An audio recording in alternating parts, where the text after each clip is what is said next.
बेवफाई रिश्तों में आज के ज़माने में रग रग में लोगों की भरी पड़ी है। लोग जिसके लिए मन्नतें मांगते हैं वही बेवफा बन जाता है और वही फिर अपनी औकात भी दिखा देता है। आज की घटना में भी कुछ ऐसा ही हुआ है। जिसके लिए मांगता था मन्नत वही निकली बेवफा। बेवफाई और कत्ल की ऐसी दास्तां आप सुनोगे तो आपके पाँव के नीचे से भी ज़मीन खिसक जाएगी। आखिर क्या हुआ था इस घटना के अंदर, पूरी सच्चाई जानने के लिए वीडियो को अंत तक जरूर देखिएगा। नमस्कार, मैं हूं सुदेश कुमार और तिरछी बात चैनल में आपका स्वागत है। यह घटना बिहार के हाजीपुर डिस्ट्रिक्ट की है। बिहार के हाजीपुर में एक लड़का जिसका नाम संजय होता है। संजय जिसकी एक बहन है स्नेहा, जो कि बड़ी बहन है, और माँ बाप के दो ही बच्चे हैं। संजय का एक दोस्त भी होता है जिसका नाम होता है प्रतीक, और प्रतीक के पिता का नाम राम सिंह जो कि हाजीपुर के इंटर कॉलेज में टीचर है। दोस्तों, यहाँ पर ये दोनों दोस्त रहा करते हैं। दोनों दोस्त एक ही कमरे में रहा करते हैं और पढ़ाई लिखाई जब कर रहे हैं तो अब यहाँ पर क्या होता है, संजय का ननिहाल पड़ता है शिवमपुर कॉलोनी पटना के अंदर। तो संजय अपने ननिहाल में जाता है तो वहाँ पर एक गरिमा नाम की लड़की भी होती है जो कि BA सेकेंड ईयर में पढ़ रही होती है। उसकी माँ की मौत हो चुकी है और चाची ने उसको पाला पोसा है। उसके पिता राजेंद्र हैं और वह CRPF में जवान हैं। तो यहाँ पर यह लड़की संजय के ननिहाल शिवमपुर कॉलोनी पटना में रहा करती है। अब क्या होता है दोस्तों, यहाँ पर एक दिन संजय की बहन की शादी होने वाली थी। तो संजय अपनी बहन की शादी में अपने दोस्त प्रतीक को भी निमंत्रण देता है। प्रतीक कहता है कि मैं आपकी बहन की शादी में ज़रूर आऊँगा, आपकी बहन सो मेरी बहन। तो संजय की बहन स्नेहा की शादी थी। उस शादी में प्रतीक पहुंचता है। जैसे प्रतीक वहां पर पहुंचता है तो प्रतीक के लिए पानी लाने के लिए संजय कहता है कि पानी लाओ। तो प्रतीक के लिए जो लड़की थी गरिमा, वह भी वहां पर आई हुई थी, जो संजय के ननिहाल वालों की लड़की थी, पटना की रहने वाली। वह पानी लेकर आती है और प्रतीक को देती है। प्रतीक जैसे उसके हाथों से पानी पकड़ता है वह एकदम से अंदर से मोहित हो जाता है। उस गरिमा को देखकर उसके ऊपर उसकी कहते हैं एक तरह से वह फिदा हो जाता है और वह उससे अब मिलना चाहता है। वह उसके ऊपर प्यार करने लगता है मनी मन। प्रतीक मोहित हो जाता है उसके ऊपर। शादी होते होते रात को 11 बज जाते हैं। रात को 11 बजे जो गरिमा होती है वह भी प्रतीक की तरफ देखकर थोड़ी सी मुस्कुराती है। ऊपर नीचे छत पर जाती, कभी नीचे आती। तो प्रतीक होता है वह गरिमा से मिलने के लिए छत पर पहुंच जाता है। गरिमा उससे मिलती है। दोनों एक दूसरे के प्रति आकर्षित होते हैं और वहाँ पर इन दोनों के बीच में शादी के अंदर ही संबंध बन जाते हैं। दोस्तों, आजकल शादियों में ऐसा होता है, थोड़ा सा बच्चों को संभाल कर रखें। इन दोनों के संबंध बन जाते हैं। उसके बाद शादी हो जाती है और यह दोनों एक दूसरे से प्यार के वादे करते हैं और अब यह दोनों एक दूसरे को नंबर दे देते हैं। जो गरिमा होती है वह अपने घर का नंबर दे देती है और उसके बाद कहती है कि तुम मुझसे बातें कर लेना, मैं आ जाऊँगी। अब यहाँ पर क्या होता है दोस्तों, गरिमा अपने घर चली जाती है और गरिमा के पास अब प्रतीक दूसरे दिन फ़ोन कर देता है। उस फ़ोन को उसकी चाची उठाती है और डायरेक्ट प्रतीक यह कहता है गरिमा कहाँ है। तो दोस्तों, उसकी चाची समझ जाती है कि यह कौन है और यह गरिमा की क्यों पूछ रहा है। तो अब गरिमा के घर में झगड़ा होता है। गरिमा ही बेवकूफ़ थी जो घर का नंबर दिया था। गरिमा से पूछा जाता है कि वह कौन है, बार बार उसको टॉर्चर किया जाता है।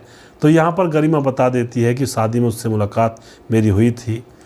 और अब यहाँ पर क्या होता है दोस्तों, अब जो गरिमा का एक और बॉयफ्रेंड था जो पहले से उसके साथ रहा करता, और उस बॉयफ्रेंड को भी पता लग जाता है। तो गरिमा का जो बॉयफ्रेंड था जिसका नाम राहुल होता है, वह प्रतीक के पास फ़ोन करता है और प्रतीक से कहता है कि मेरी गर्लफ्रेंड से दूर रहो वरना मैं तुम्हें जान से मार दूंगा। यह बात जैसे ही प्रतीक सुनता है तो उसको लगता है कि यह क्या मजाक है। अगर इसका बॉयफ्रेंड था पहले से ही तो इसने रात को मेरे साथ शादी के वादे क्यों किए। दोस्तों, ये प्यार के वादे नहीं थे, यह सिर्फ मौज मस्ती होती है जो शादी ब्याह में बहुत सारी लड़कियां और लड़के करते हैं कि भाई शादी में आए हैं, इस मौसम का फ़ायदा उठा लें। ऐसा ही फ़ायदा गरिमा ने यहाँ पर उठाया था, इसके अलावा कुछ नहीं था। लेकिन यह फ़ायदा तभी उठता है जब एक दूसरे के प्रति प्यार दिखाते हैं। अब यहाँ पर जो प्रतीक होता है उसके पास उसके बॉयफ्रेंड राहुल का फ़ोन आता है और राहुल उसको धमकाता है कि इससे दूर रहे और इससे अब के बाद बात की तो मैं तुम्हें जान से मार दूंगा। प्रतीक को बड़ा गुस्सा आता है और गरिमा जिस कॉलेज में पढ़ती थी प्रतीक वहीं पर जाता है और बहुत सारी लड़कियों के साथ गरिमा आ रही थी, उसको रोक करके उससे कहता है कि क्या मजाक चल रहा है। तुमने मेरे साथ प्यार के वादे किए शादी में, और तुम्हारा तो बॉयफ्रेंड है पहले से ही। क्या मजाक किया है तुमने मेरे साथ। और गरिमा के मुंह पर झापड़ यानी कि एक थप्पड़ जड़ देता है। जैसे गरिमा के मुंह पर यह थप्पड़ लगता है तो उसकी सहेलियां हंसने लगती हैं, और अब यहाँ पर प्रतीक अपने घर आ जाता है। गरिमा की सहेलियां उसके ऊपर हंसती हैं। गरिमा का अब कॉलेज जाना भी मुश्किल हो जाता है। इसी तरह से 2 महीने गुजर जाते हैं, और 2 महीने गुजरने के बाद जंगल के अंदर प्रतीक की लाश मिलती है दोस्तों। जब जंगल के अंदर प्रतीक की लाश मिलती है तो वहाँ पर प्रतीक के घर वाले भी पहुँचते हैं, गाँव वाले पहुँचते हैं, पुलिस को बुलाया जाता है। पुलिस आती है और पुलिस अब प्रतीक के माँ बाप से, घर वालों से पूछती है कि ये कहाँ गया था और क्या करने के लिए घर से निकला था। तो माँ बाप कहते हैं कि साहब ये तो कल रात मार्केट गया था, उसके बाद यह सुबह तक आया ही नहीं। अब जो पुलिस होती है उस प्रतीक के फ़ोन नंबर की कॉल डिटेल्स वगैरह और सीडीआर लोकेशन निकालती है, तो पुलिस को पता चलता है कि यह तो मार्केट गया ही नहीं था, यह तो पटना गया था। इसके साथ गरिमा नाम की लड़की की फ़ोन की लोकेशन भी बोल रही थी, और उसके साथ ये था दोस्तों, हाजीपुर में वह लोकेशन बोल रही थी, गया था पटना, और शायद वहाँ से अपने साथ वह उस लड़की गरिमा को लाया होगा अपने गांव, और वहीं पर कुछ ना कुछ हुआ है। अब जैसे लोकेशन बोल रही थी, तो अब यहाँ पर क्या होता है दोस्तों, गरिमा को पुलिस पकड़ लेती है और उससे सच्चाई से और सख्ती से पूछताछ करती है। तो गरिमा कहती है कि इसको तो हमने ही मारा है, मैंने और मेरे बॉयफ्रेंड ने, जिसका नाम राहुल है, हमने मिलकर इसकी हत्या कर दी है। तो पुलिस पूछती है तुमने ऐसे क्यों मारा। लड़की गरिमा कहती है कि मेरे मुंह पर इसने थप्पड़ मारा था और मेरी सहेलियां मेरा मजाक उड़ाती थी, मुझसे सहन नहीं हुआ।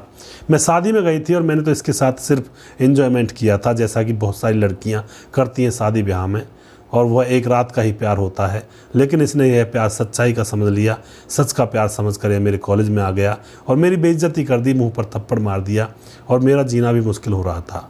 मैंने अपने बॉयफ्रेंड से कहा तो बॉयफ्रेंड ने एक योजना बनाई, और फिर यह योजना के तहत जो गरिमा होती है वह अब उससे मिलने के लिए जो प्रतीक होता है उसको अपने पास बुलाती है।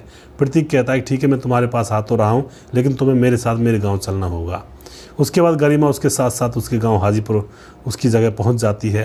पीछे पीछे गरिमा का बॉयफ्रेंड, जिसका नाम राहुल होता है, और उस जगह में यानी घर के अंदर, गाँव के अंदर घुसने से पहले ही जंगल में जो गरिमा होती है उसका बॉयफ्रेंड राहुल भी वहाँ पर पहुँच जाता है, और दोनों इसको घेर लेते हैं और इसको पत्थरों से कुचल कुचल इसकी हत्या कर दी जाती है, और वहीं पर इसको डाल दिया जाता है, और दोनों बॉयफ्रेंड और गर्लफ्रेंड वहाँ से भाग जाते हैं और यह सोचते हैं कि हमने इसकी हत्या इसी के गाँव में तो की है, किसी को हमारे ऊपर क्या शक होगा। लेकिन उनको यह पता नहीं था कि पुलिस के लंबे हाथ होते हैं, वह कहीं से भी किसी को भी निकाल लेती है। तो इस तरह से यहाँ पर इस प्रेम कहानी का, जो कि एक रात की प्रेम कहानी थी, उसका अंत हो जाता है, और जो लड़की थी वह उस लड़के को धोखा दे देती है, उसका कत्ल करवा दिया जाता है। इस शादी ब्याह में अपनी बच्चियों को, अपने लड़कों को थोड़ा सा सावधानी से भेजा करें, क्योंकि शादी ब्याह में ऐसे किस्से होते हैं, लड़कियां सज धज कर आती हैं, लड़के भी सज धज कर आते हैं, और रात की शादियाँ होती हैं, रात को लड़के लड़कियाँ एक साइड में होकर के अंधेरे में न जाने क्या क्या कर रहे होते हैं। यह बहुत सारे किस्से होते हैं शादियों के अंदर, और किसी को पता भी नहीं चलता है दोस्तों। थोड़ा सा अपनी बच्चियों को, अपने बच्चों को दूर रखें ऐसे माहौल से, क्योंकि ऐसे माहौल में कुछ भी हो सकता है। दोस्तों, अगर आपको हमारा वीडियो अच्छा लगता है तो इसको शेयर ज़रूर कर दिया करें, और अगला प्रोग्राम बहुत जल्दी फिर से लेकर आऊँगा किसी सच्ची घटना के ऊपर। तब तक आप खुश रहें, सावधान रहें, रिश्तों की अहमियत को समझें। जय हिंद, जय भारत।